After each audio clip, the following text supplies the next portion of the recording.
It's happening. 50 years ago, this candle blessed us with a miracle. Tonight, we come together once more as another steps into the light. Come on. I don't want to cry because I'm gonna ruin my makeup.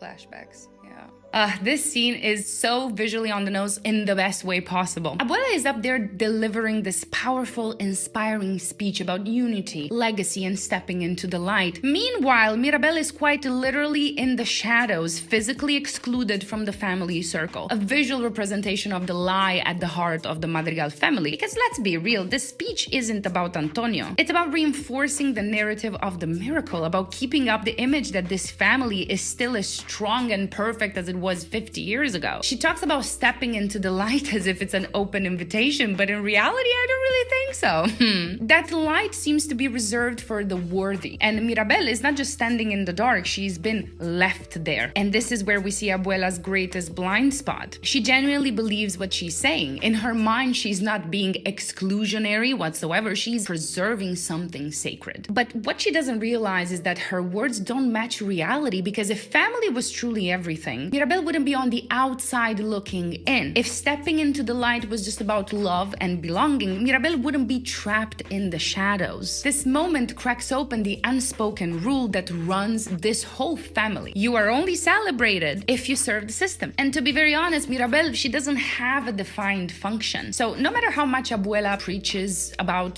togetherness, Mirabel's very existence contradicts it. And that's why this speech feels off, because it's not about the family, it's about keeping the illusion intact. And almost as proof of that, we have the next scene of Antonio. The youngest and most unconditioned chooses Mirabel to walk him to his door. Not Abuela, not his parents, Mirabel. And that says everything to me. Antonio, in this moment, mirrors what Mirabel once was. A child standing in front of the unknown, hoping he will be accepted, but with a lot of pressure on his shoulders. He may get his gift, okay? But until that door glows, he's just as vulnerable, just as expendable in the eyes of the system as she is. And that's a very terrifying place to be in, as a child especially.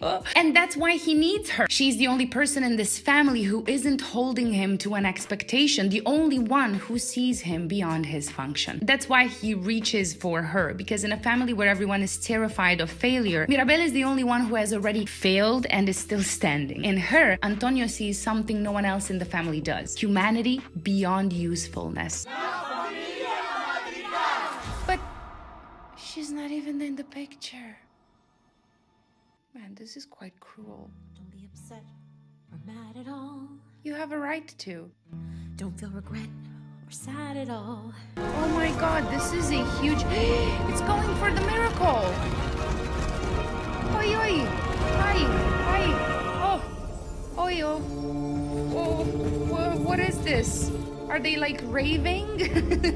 So this is the moment the entire system starts to shake. Not just literally with Casita cracking, but psychologically, with Mirabel finally admitting she is not okay. Up until now, she has been swallowing her pain, making herself small, convincing herself that being on the sidelines is enough. But this song, well, this is her breaking free from the narrative that has kept her trapped. And what makes it even more powerful is that she's not just grieving not having a gift. She's grieving the entire definition of worth that this family has built itself around. Because what if worth isn't just about gifts? What if she has value outside of what you can do for them? She doesn't know who she is outside of the system because the system has never let her be anything other than the girl who didn't get a door. And then boom, Casita cracks. This moment is so symbolic because the house itself, the physical manifestation of Abuela's control, only starts to break the second Mirabel stops playing along. She's no longer trying to fit in. She's questioning if she even should. And that's the first real threat to the miracle you see, not an external enemy, not a lack of faith, but the simple, undeniable fact that this system does not work for everyone. And it's not enough if it works for the majority either. That's if it would, but it doesn't. But I'm getting ahead of myself, so let's stop there. It's so telling that the cracks spread through all the doors because this isn't just Mirabel's problem, you see. The entire family is glitching. But why? Well, because most probably Mirabel is not the only one suffering, okay? She's just the only one willing to admit it so far, and that's the real power of this moment. The cracks don't form when she rebels. They don't form when she's bitter. They form the moment she acknowledges her own pain. Because once truth enters the equation, the illusion can't hold anymore. The miracle was never meant to be sustained through suppression and oppression, and Mirabel just lit the first match.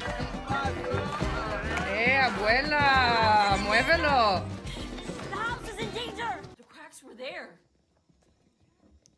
They were everywhere. I promise that's enough. Please believe her.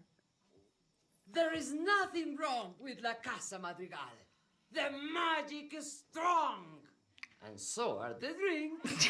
Please. So, since Mirabel has witnessed something massive, something that threatens the entire foundation of the family, she naturally tells her grandma, right? Like, that's the responsible thing to do. And, you know, to contribute in the way that she actually can. But once assessed that the house is all right, Abuela goes into full PR mode. And this is not about whether the house is actually okay. It's not about whether Mirabel is right or wrong. It's about controlling the narrative. Abuela doesn't even address Mirabel because that would mean engaging with the actual problem. Instead, she goes straight to addressing the crowd, making sure the image of the Madrigals remains intact. And to be fair with you, this is so classic of families that operate on appearance over reality. The second the crack forms, the response isn't to fix the foundation, it's to cover it up. Because admitting there's a problem means admitting vulnerability, and vulnerability is something Abuela cannot afford right now. Not just for herself, but for the entire system she has built. Actually, she never can afford vulnerability, and that's quite the problem. What makes this moment even more tragic is that the cracks were actually real. We saw them, Mirabel saw them, but now, in front of everyone, they didn't happen anymore. And that's how gaslighting in these family systems works. If no one else acknowledges the problem, it's as if it never existed. But here's the thing, just because the cracks disappeared doesn't mean they're gone. The house isn't fine. But as long as everyone believes it is, Abuela can keep the illusion alive, at least for now. That was so creepy.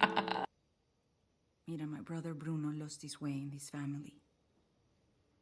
Okay. I don't want the same for you. Lost his way. Interesting Get some wording. sleep. Look at what her mother says here. She seems genuinely afraid.